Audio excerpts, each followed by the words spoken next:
रूस यूक्रेन में जारी जंग के बीच अमेरिका ने राजधानी कीव में अपने दूतावास का संचालन फिर से शुरू कर दिया है। करीब 3 महीने के बाद अमेरिका ने अपने दूतावास को खोला है। इस दौरान कीव स्थित दूतावास में अमेरिकी झंडे को फिर से लहराया गया। अमेरिकी विदेश मंत्री एंटनी ब्लिंकन ने कहा कि अमेरिका यूक्रेन की सरकार और लोगों के साथ खड़ी है, जिसने रूस के आक्रमण से अपने देश की बहादुरी से रक्षा की।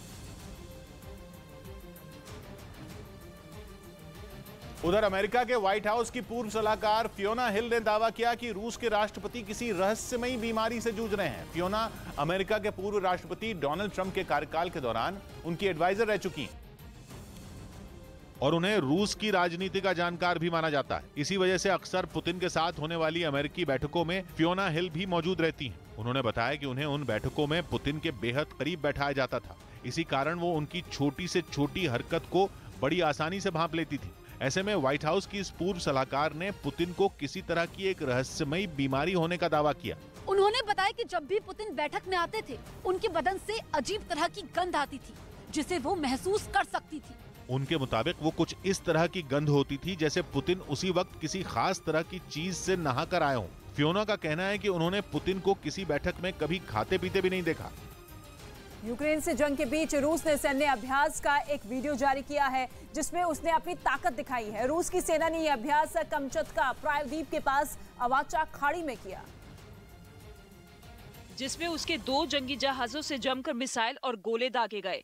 रूसी सेना ने सैन्य अभ्यास के दौरान एक जंगी जहाज पर तैनात किए गए एक तोप से एक के बाद एक कई गोले दागे। यही नहीं, सैन्य अभ्यास में रूस ने वहां रॉकेट भी दागा। जंगी जहाज से छोड़े गए रॉकेट ने कई किलोमीटर दूर जाकर निशाने पर वार किया। इसके बाद रूस अपने सबसे घातक हथियार का भी इस्तेमाल करता नजर आया। रूसी सेना ने वहां फास्फोरस बम भी छोड़ा, वही फास्फोरस बम जिसके जंग में इस्तेमाल का आरोप यूक्रेन ने कई बार लगाया। 4 दिन पहले ही मारिउपोल से आई तस्वीरों में आसमान में चमकते ऐसे ही शोले दिखाई दिए थे, जो जमीन पर गिरते ही सफेद गाढ़ा धुआं छोड़ रहे थे। तब यूक्रेन ने आरोप लगाया था कि रूस ने वहां फास्फोरस बम से हमला किया था। इस बीच ब्रिटेन के अखबार मिरर ने दावा किया कि पुतिन पेट के कैंसर से जूझ रहे हैं, जिसके लिए उन्होंने हाल ही में एक ऑपरेशन भी करवाया है। अखबार ने यह खबर रूस के कुछ विपक्षी नेताओं के हवाले से छापी, जिसके मुताबिक पेट के कैंसर से जूझ रहे पुतिन ने हाल ही में सर्जरी करवाई है, क्योंकि इसकी वजह से पुतिन को पिछले कई महीनों से परेशानी हो रही थी और वो ठीक से चल भी नहीं पा रहे थे। ऐसी खबरें हैं कि पुतिन दूसरी बीमारियों के साथ पेट के कैंसर से 1.5 साल से ज्यादा वक्त से जूझ रहे हैं। हालांकि रूस ने इस खबर को सिरे से खारिज कर दिया। दावा है कि पुतिन पूरी तरह स्वस्थ हैं और उन्हें कोई बीमारी नहीं है। इसके साथ ही रूस की तरफ से यह आरोप लगाया गया कि दुनिया के कई देश जानबूझकर पुतिन के बीमार होने की अफवाह फैला रहे हैं। नवजोत सिंह सिद्धू के खिलाफ रोड रेस मामले में सुप्रीम कोर्ट फैसला सुनाएगी। नवजोत सिंह सिद्धू के खिलाफ रोड रेज मामले में सुप्रीम कोर्ट आज अपना फैसला सुनाएगी। पीड़ित परिवार ने पुनर्विचार याचिका दाखिल कर सिद्धू की सजा बढ़ाने की मांग की है। पंजाब के सीएम भगवंत मान आज दिल्ली में गृह मंत्री अमित शाह से मुलाकात करेंगे। इस मुलाकात में बॉर्डर सिक्योरिटी और किसानों की समस्याओं समेत कई मुद्दों पर चर्चा होगी। वहीं भारतीय वायुसेना ने ओडिशा के बालेश्वर में अपनी पहली स्वदेशी एंटी शिप मिसाइल का सफल परीक्षण किया। इस मिसाइल को सेना के लिए रिसर्च करने वाली संस्था DRDO ने बनाया है, जिसे बालेश्वर में सी किंग 42B हेलीकॉप्टर की मदद से दागा गया। जो वीडियो भारतीय वायुसेना की तरफ से जारी किए गए, उनमें स्वदेशी एंटी शिप मिसाइल अपने लक्ष्य की तरफ बढ़ती दिखी। समुद्र के ऊपर हेलीकॉप्टर से दागी गई ये मिसाइल तेजी से अपनी मंजिल की तरफ बढ़ी और देखते ही देखते आंखों से ओझल हो गई। इससे 1 महीने पहले ही ब्रह्मोस सुपरसोनिक क्रूज मिसाइल का अंडमान और निकोबार द्वीप से सफल परीक्षण किया गया था। मुरैना में लूटपाट के 2 आरोपियों को गिरफ्तार कर लिया गया। मध्य प्रदेश के मुरैना में 48 घंटे के अंदर ही पुलिस ने व्यापारी से लूटपाट के 2 आरोपियों को गिरफ्तार कर लिया, जबकि तीसरे आरोपी की तलाश जारी है। केंद्रीय मंत्री अनुराग ठाकुर ने 75वें कैन फिल्म फेस्टिवल में इंडिया पवेलियन का उद्घाटन किया। इस दौरान वहां भारतीय सिनेमा जगत की कई मशहूर हस्तियां मौजूद रहीं। अनुराग ठाकुर ने सभी लोगों को गोवा में आयोजित होने वाले अंतर्राष्ट्रीय फिल्म महोत्सव में शामिल होने के लिए न्योता दिया। उधर पूर्वी लद्दाख में चीन की एक नई साजिश का पता चला। एक रिपोर्ट में दावा किया गया कि चीन पेंगोंग झील पर एक और ब्रिज बना रहा है, जो पेंगोंग झील के उत्तरी और दक्षिणी एरिया को जोड़ेगा। एक रिपोर्ट में दावा किया गया कि चीन जो पुल बना रहा है वो इतना मजबूत होगा कि उससे भारी भरकम हथियारों को लाया जा सकता है। पेंगोंग झील पर चीन ये दूसरा ब्रिज बना रहा है। इससे पहले दावा किया गया था कि चीन ने 2021 में इस झील पर एक पुल बनाया था। कहा जा रहा है कि पहले ब्रिज का इस्तेमाल चीन कंस्ट्रक्शन के लिए इस्तेमाल होने वाली चीजों को लाने और ले जाने में करता था और उन्हीं के इस्तेमाल से उसने दूसरा ब्रिज बनाना शुरू कर दिया है, जो भारत के लिए खतरे की घंटी है। पिछले कुछ सालों से पूर्वी लद्दाख में भारत और चीन के बीच तनातनी की खबरें लगातार आती रही हैं और पेंगोंग झील पर ब्रिज बनाने की खबर ने टेंशन और बढ़ा दी है। एक रिपोर्ट में दावा किया गया कि चीन ने करीब 3 हफ्ते पहले पेंगोंग झील पर दूसरा ब्रिज बनाना शुरू किया। वो झील के दोनों तरफ निर्माण कर रहा है। हालांकि दावा किया गया कि चीन ये निर्माण अपने क्षेत्र में कर रहा है। 135 किलोमीटर लंबी पेंगोंग झील एक लैंडलॉक झील है जो हर तरफ से जमीन से घिरी हुई है। इस झील का कुछ हिस्सा लद्दाख में, कुछ हिस्सा तिब्बत में।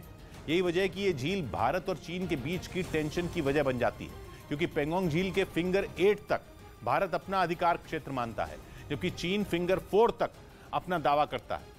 पूरी LAC पर सिर्फ पेंगोंग झील पर ही भारत और चीन के बीच जल सीमा है।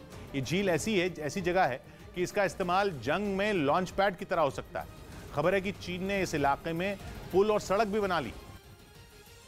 रूस यूक्रेन जंग को कुछ दिन बाद 3 महीने होने वाले हैं। रूसी सेना यूक्रेन के अलग अलग शहरों में लगातार बमबारी कर रही है। वहीं यूक्रेन भी जबरदस्त पलटवार कर रहा है। पूर्वी यूक्रेन में सेना ने लड़ते हुए एक बख्तबंद गाड़ी को हमले में तबाह कर दिया है। हमले के बाद सैन्य वाहन में विस्फोट के बाद आग लग गई और फिर उस बख्तबंद वाहन में केवल धुआं और गाड़ी के जले हुए अवशेष दिखाई दिए। यूक्रेन की सेना ने यह वीडियो जारी किया है। इस बीच यूक्रेन जंग में ड्रोन से रूसी सेना पर हमले करने के लिए नए नए तरीके इजाद कर रहा है और इस बार उसने फिश बॉम्ब बनाने का एक वीडियो जारी किया, जिसमें उसकी सेना का एक जवान कमर्शियल ड्रोन की मदद से गिराए जाने वाले बम बनाने का तरीका सिखाता दिखाई दिया। इस बम को तैयार करने के लिए मछली जैसे दिखने वाले एक ढांचे के अंदर ग्रेनेड रखा जाता है। दावा है कि ड्रोन की मदद से दुश्मन के ठिकाने पर गिरते ही ये खुल जाता है और इसके अंदर रखा ग्रेनेड जोरदार धमाके के साथ फट जाता है, जिसके लिए ग्रेनेड के फ्यूज में भी मामूली बदलाव किया गया। मछली जैसा दिखने की वजह से यूक्रेन की सेना ने इसे फिश बम नाम दिया है। और उधर बोरोदियांका शहर में यूक्रेन के हमले से तबाह हुए रूसी फौज के एक ठिकाने तक न्यूज 18 की टीम पहुंच गई है। बताया यह गया है कि वहां के एक बैंक्वेट हॉल को रूस के सैनिकों ने अपना ठिकाना बनाया हुआ था, जिसे ज़ेलेंस्की की सेना ने तबाह कर दिया था। न्यूज 18 जब वहां पहुंचा तो उस टूटी फूटी इमारत को देखकर यह पता लगाना मुश्किल हो गया कि वहां कभी बैंक्वेट हॉल हुआ करता था, जहां अलग अलग मौकों पर लोग खुशियां मनाते थे। जो रास्ता ये ब्लॉक पड़ा है, यहाँ पर किचन हुआ करती थी। यूक्रेन के फौजियों को जब पता चला कि रूसी सेना ने वहां अपना ठिकाना बना लिया है तो उन्होंने वहां हमला कर दिया, जिसमें बैंक्वेट हॉल का नामो निशान मिट गया। वो इमारत पूरी तरह तबाह हो गई और वहां कुछ नजर आया तो वो था उसका मलबा। चारों तरफ तबाही के निशान देखे गए और सब कुछ उजड़ा दिखा। सिर्फ वो बैंक्वेट हॉल ही नहीं, उसके पीछे मौजूद एक दूसरी इमारत भी इस हमले की चपेट में आ गई। खबर है कि यूक्रेन से जंग लड़ने के लिए रूस को पानी की तरफ पैसा बहाना पड़ रहा है। बताया गया कि जंग की शुरुआत में रूस को इस बात का अंदेशा नहीं था कि ये युद्ध इतना लंबा खिंचेगा और रूसी सेना ये मान रही थी कि वो जल्द ही यूक्रेन पर कब्जा कर लेगी।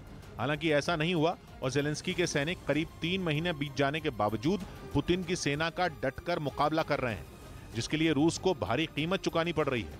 रूस के वित्त मंत्रालय के मुताबिक युद्ध शुरू होने से पहले रूसी सेना पर जितना खर्च होता था वो आज दुगना हो चुका है। यही नहीं, पुतिन के सैनिकों पर $300 मिलियन यानी भारतीय रुपयों में करीब 2300 करोड़ रुपए हर दिन खर्च हो रहे हैं, जो आज की तारीख में रूस के शिक्षा क्षेत्र पे होने वाले खर्च का 3 गुना है और स्वास्थ्य पर होने वाले खर्च के मुकाबले दुगना है। और जैसे जैसे जंग के दिन बीत रहे हैं ये आंकड़ा भी बढ़ता जा रहा है।